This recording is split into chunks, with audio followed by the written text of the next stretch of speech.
अस्सलाम वालेकुम प्यारे बच्चों, क्या हाल चाल है। उम्मीद है अब ठीक होंगे। कल बच्चों हमने magnetic property of solid discuss की। उसमें हमने कहा तीन तरह के मटेरियल होते हैं। एक वो एटम्स होते हैं जिनके कोई मैग्नेटिक वेक्टर नहीं बनते, उनको डायमैग्नेटिक मटेरियल बोलते हैं। एक वो मटेरियल, वो एटम्स यानी कि वो एटम जिनके जो स्पिन और ऑर्बिटल मैग्नेटिक मोमेंट एक दूसरे को अलाइन करेंगे और उन एटम के मैग्नेटिक मोमेंट बनते हैं, यानी कि मैग्नेटिक डाइपोल बनता है। और ये आपके पास दो तरह के हैं जिनके अंदर मैग्नेटिक डाइपोल मोमेंट बनता है। एक है पैरामैग्नेटिक और एक है फेरोमैग्नेटिक। पैरामैग्नेटिक जो है वो नॉर्मल टेम्परेचर के ऊपर, ये बार बार एटम को शो नहीं किया गया, सिर्फ एक तीर को बार बार शो कर देते हैं। ये देखो ना, ये एरो को शो कर देते हैं। ये उनके जो मैग्नेटिक डाइपोल हैं वो डी अलाइन होते हैं, वो टेम्परेचर को जो है वो मेंटेन, उनकी तरतीब ठीक नहीं होते तो मैग्नेटिक प्रॉपर्टी को अटेन नहीं करते। लेकिन जब हम एक्सटर्नल फील्ड अप्लाई करेंगे तो वो मैग्नेट बन जाते हैं। तो बेसिकली ये जो ग्राफ आज आपको नज़र आ रहा है ये स्क्रीन के ऊपर, ये ग्राफ के ये डिफरेंट पॉइंट हैं, ये हम डिस्कस करेंगे और हम देखते हैं कि हिस्टैरिसीस लॉस है क्या। हिस्टैरिसीस लॉस भी बोलते हैं, हिस्टैरिसीस लूप भी बोलते हैं। तो हम इसे आज पढ़ते हैं। लो बे, सबसे पहले बेटा, hysteresis loop describe the magnetic response of a sample exposed to a magnetic field। यानी कि बेटा कोई भी आपके पास एक सैंपल है, सपोज आयरन का एक सैंपल है, तो हमने जब आयरन को एक मैग्नेट फील्ड के अंदर रखा तो हमें देखना है कि आयरन मैग्नेटिक फील्ड को कैसे रिस्पॉन्स करता है। क्या आयरन मैग्नेटिक फील्ड की वजह से मैग्नेटाइज होता है या नहीं होता, वो हमने देखना है। तो कोई भी मटेरियल कितनी एनर्जी लेके, कितनी मैग्नेटिक फील्ड लेके, जैसे हमने पीछे पढ़ा था मैकेनिकल प्रॉपर्टी, कोई ऑब्जेक्ट कितनी स्ट्रेस बर्दाश्त कर सकता है, तो इसी तरह इसमें कोई ऑब्जेक्ट कितनी मैग्नेटिक फील्ड को जो है वो रिस्पॉन्स करता है। तो वो हिस्टैरिसीस लूप उसका बेसिकली ये उसकी डिफाइन है हिस्टैरिसीस लूप की, कि hysteresis loop describe the magnetic behaviour of a sample expose to a magnetic field.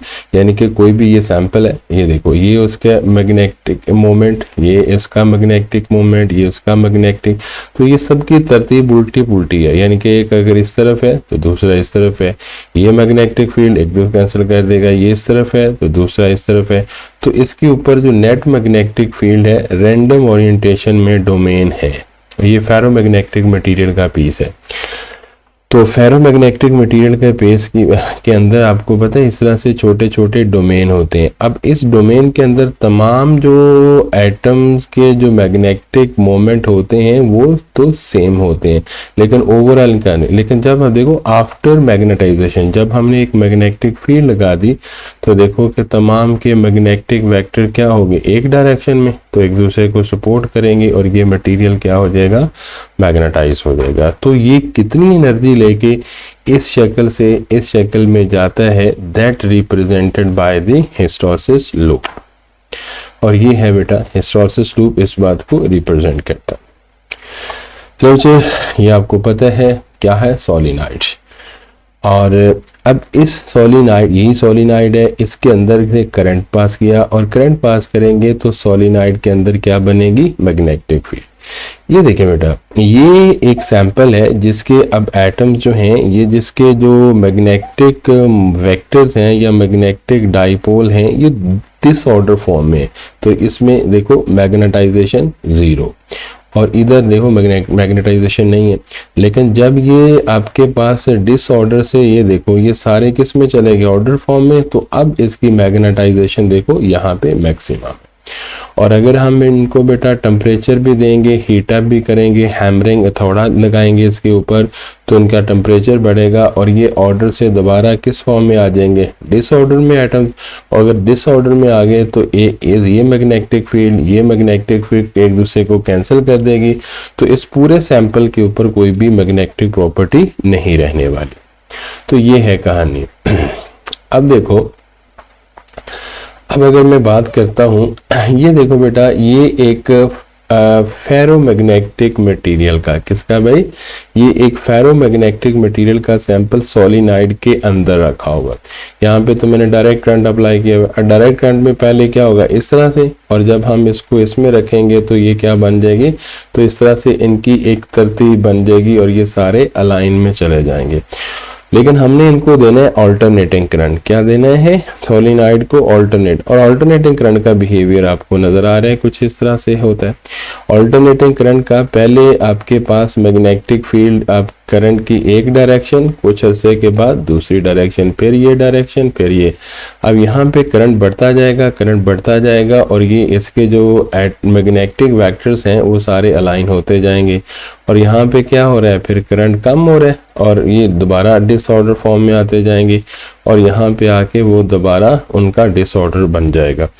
तो हम इस बात को आगे डिटेल से समझते हैं। तो सिंपली ये देखें कि अगर ये डिसऑर्डर में हम इनको एक एक्सटर्नल मैग्नेट फील्ड में रखा तो ये चले जाएंगे ऑर्डर फॉर्म में, और ऑर्डर फॉर्म में चले गए तो ये मैग्नेटाइज हो जाएंगे। लो बे, अब देखते हैं एक नई कहानी। वही बातें जो हमने अभी की, इसमें देखो कि ये बेटा फेरोमैग्नेटिक मटेरियल के अंदर छोटे छोटे रीजन होते हैं, लेकिन इस रीजन के अंदर जितने भी मैग्नेटिक वेक्टर हैं उनकी तरतीब एक होती है। ये इनमें भी एक है, इनमें भी एक है, इनमें भी एक है, लेकिन ये ओवरऑल एक दूसरे के मैग्नेटिक, ये इसके कैंसिल कर देगा, ये इसको कैंसिल कर देगा, इसको इसके साथ को और होगा उसको कैंसिल कर देगा, और ये सारे रैंडम डायरेक्शन में है। लेकिन जब ये सैंपल को हम एक कहाँ पे रखेंगे, एक्सटर्नल मैग्नेटिक फील्ड के अंदर रखेंगे, तो देखो ये सब के क्या बन गए, एक तरतीब बन गई, और इन सारों ने एक दूसरे के मैग्नेटिक फील्ड को सम अप करके ये पूरा जो टुकड़ा है ये एक अच्छा एक स्ट्रॉन्ग मैग्नेट बन गया। लेकिन ये तब हुआ जब बेटा देखो एक इस डायरेक्शन में, जब करंट की ये पॉजिटिव पीक यहाँ पे आके ये फुल एक डायरेक्शन में हो गए, और अब देखो अगले लम्हे में करंट कम होना शुरू हो गया और ये दोबारा डिसऑर्डर फॉर्म में, और यहाँ पे देखो करंट कितना हो गया, 0, ये दोबारा इस फॉर्म में डिसऑर्डर फॉर्म में चले गए। और उसके बाद फिर बेटा करंट बढ़ना शुरू किया इन अदर डायरेक्शन में, और ये दोबारा डी अलाइन होना शुरू हो गए। यहाँ पे करंट है मैक्सिमम, यहाँ पे भी करंट मैक्सिमम था, बट इस डायरेक्शन में यहाँ पे करंट मैक्सिमम है उल्टी डायरेक्शन में। तो ये देखो यहाँ पे एटम जो है मैग्नेटिक वेक्टर इस डायरेक्शन में अलाइन हुए थे और यहाँ पे क्या होंगे, इस डायरेक्शन में अलाइन हो जाएंगे। यानी कि करंट की पॉजिटिव पीक में इस डायरेक्शन में अलाइनमेंट और नेगेटिव पीक में इस डायरेक्शन में अलाइनमेंट हो जाएगी। लेकिन यहाँ पे भी मैग्नेटाइज, यहाँ पे भी मैग्नेटाइज, और जब करंट 0 हो गया तो ये फिर क्या चले जाएंगे, डिसऑर्डर फॉर्म में चले जाएंगे। तो ये है इसकी कहानी। यानी कि पॉजिटिव पीक के ऊपर वो एक डायरेक्शन में अलाइन हो जाते हैं, नेगेटिव पीक में वो दूसरी डायरेक्शन में अलाइन हो जाते हैं। अब बेटा ये ग्राफ आ जाता है जो इसकी सही कहानी को असल में समझाता हूँ। असल सैंपल इस तरह से था, और जब हमने इसको मैग्नेट फील्ड के अंदर रखा तो जब करंट की पॉजिटिव पीक गई तो ये देखो सारे अलाइन हो गए, और इस पॉजिटिव पीक के ऊपर ये इस पॉजिटिव पीक के ऊपर सारे जो एटम्स जो मैग्नेटिक वेक्टर्स हैं वो इस डायरेक्शन में अलाइन हो गए। और मटेरियल यहाँ पे देखो, जब यहाँ पे था तो ये अब इस तरफ आई भी लिख सकते हैं, ये मैग्नेटिक फील्ड इंटेंसिटी यानी कि मैग्नेटाइजिंग फोर्स, और इसको मैग्नेटाइजिंग करंट भी बोल सकते हो। अब मुझे देखो कि पहले वो इस डायरेक्शन में था, यहाँ पे ये देखो जरा, यहाँ पे करंट 0, मैग्नेटाइजेशन 0, क्योंकि डिसऑर्डर फॉर्म में। जैसे जैसे करंट बढ़ता गया मैग्नेटाइजेशन बढ़ता गया, और यहाँ पे आके ये बन गया सैचुरेशन पॉइंट। अब बुक में ये भी डिफाइन भी बेटा लिखी होगी, the point at which all the magnetic vector of the atoms are fully align, यानी कि जिसके ऊपर एटम्स, तमाम एटम्स के जो मैग्नेटिक सॉलिड के अंदर जितने भी एटम्स हैं उनके मैग्नेटिक डाइपोल क्या हो गए, फुली अलाइन हो गए। तो वो पॉइंट क्या हो गया, सैचुरेशन, यानी कि इससे ज्यादा वो सैचुरेशन हो नहीं सकता। लेकिन अगली लम्हे में अल्टरनेटिंग करंट में तो क्या होना है, डिक्रीज, और अगर ये डिक्रीज होगा तो इस फील्ड का इम्पैक्ट पहले इस डायरेक्शन में था, अब आहिस्ता आहिस्ता कम होते होते यहाँ पे 0 होगा। ये देखो पहले इस डायरेक्शन में था और फिर कम होते होते यहाँ पे 0 और फिर उस डायरेक्शन में चला जाएगा। अब यहाँ पे देखो करंट कम हो रहा है, यहाँ पे करंट कितना हो गया, 0, तो यहाँ पे करंट जब जीरो हो गया तो ये दोबारा इसी फॉर्म में चले जाएंगे, डिसऑर्डर फॉर्म में। और ये देखो, लेकिन यहाँ पे हम करंट को कम करते जा रहे हैं और ये पॉइंट बी आ गया। बी पॉइंट ये बता रहा है कि आपने करंट को जीरो कर दिया लेकिन मटेरियल फुली डिसऑर्डर फॉर्म में नहीं गया। क्यों? क्योंकि इनके जो मैग्नेटिक वेक्टर्स हैं जीरो करंट के बावजूद भी उसमें अगर 100% अलाइन नहीं है तो इसमें 20% या आपके पास 60% अभी भी अलाइनमेंट बाकी है, तो ये आपके पास यहाँ पे गया। अब हमने क्या किया, उसके बाद करंट ने नेगेटिव डायरेक्शन में, अब यहाँ पे ये वाली जो रीजन है, ये वाला रीजन, इस पॉइंट को रिटेंटिविटी कहते हैं। हम आगे इसको डिटेल डिस्कस करेंगे। यानी कि करंट को हमने जीरो कर दिया, मैग्नेटाइजेशन को जीरो होना चाहिए था लेकिन ऐसा नहीं हुआ। हमने करंट बढ़ाया, उसकी अलाइनमेंट बढ़ी, मैग्नेटाइजेशन बढ़ी। करंट को कम किया, मैग्नेटाइजेशन तो कम होनी चाहिए। अब ये देखो, यहाँ पे करंट जीरो था, मैग्नेटाइजेशन जीरो थी, और करंट बढ़ गया, मैग्नेटाइजेशन। अब हमने करंट को क्या कर दिया, इधर से कम कर दिया जीरो, लेकिन मैग्नेटाइजेशन जीरो नहीं है। मटेरियल स्टिल एबल है, मटेरियल स्टिल अपने आप को स्टेबलाइज किए हुए है, यानी कि उसके कुछ ना कुछ जो मैग्नेटिक वेक्टर हैं करंट को जीरो करने के बावजूद भी अभी भी उनकी अलाइनमेंट है।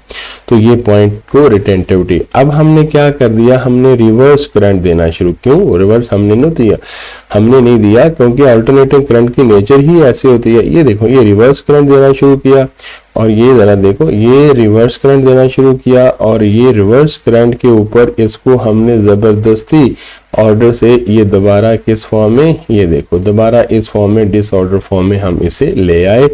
और ये कोरिसिविटी एक ऐसा पॉइंट है जहां पे हमने रिवर्स करंट देके उसे मुकम्मल तौर पर डीमैग्नेटाइज कर दिया। The value of reverse current eight which the material is forcefully demagnetise, या हम कहते हैं फुली डीमैग्नेटाइज हो गया। उसके बाद करंट फिर बढ़ना शुरू हुआ।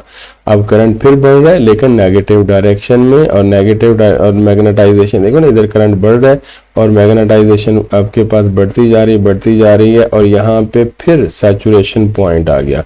Saturation point in opposite direction, यानी कि पहले मैग्नेटिक वेक्टर इस डायरेक्शन में अलाइन थे, अब मैग्नेटिक वेक्टर क्या हो गए, दूसरी डायरेक्शन में अलाइन हो गए।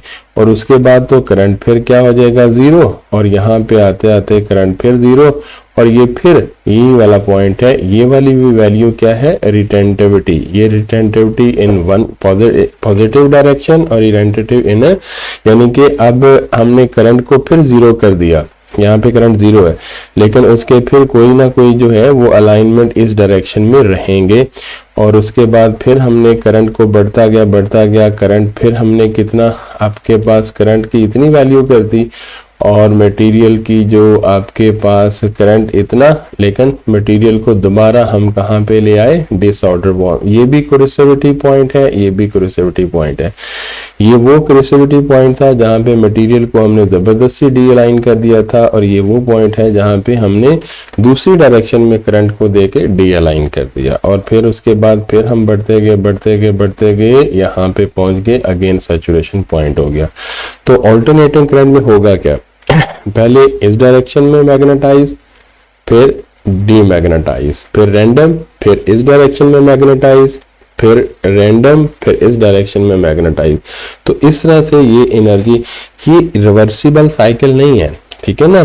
ये रिवर्सिबल साइकिल तो ये अगर होता तो यहाँ पे जब सैचुरेशन पे हमने करंट बढ़ाया, मैग्नेटाइजेशन, और जब भी करंट को हमने जीरो किया तो मैग्नेटाइजेशन जीरो नहीं हुई। इसका मतलब है this is not a reversible cycle.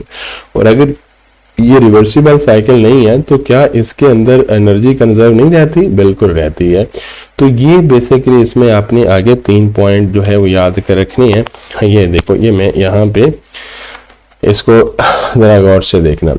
ये आपने ये दो डिफाइन, एक तो सैचुरेशन है, वो पॉइंट जहाँ पे मटेरियल के तमाम मैग्नेटिक मोमेंट जो हैं वो अलाइन हो गए एक डायरेक्शन में, सैचुरेशन पॉइंट, ये भी सैचुरेशन पॉइंट, ये भी saturation point in other direction. Retentivity क्या है, when current is zero the material is still strongly magnetize. ये देखो, ये वाला पॉइंट है जहां पे हमने करंट को जीरो कर दिया लेकिन उसके करंट को हटाने के बावजूद भी कुछ एटम्स के जो मैग्नेटिक फील्ड है वो अलाइनमेंट में रहे और उन्होंने अपनी मैग्नेटिक प्रॉपर्टी को मेंटेन रखा। और उसके बाद क्या है, ये दूसरा पॉइंट कोरिसिविटी।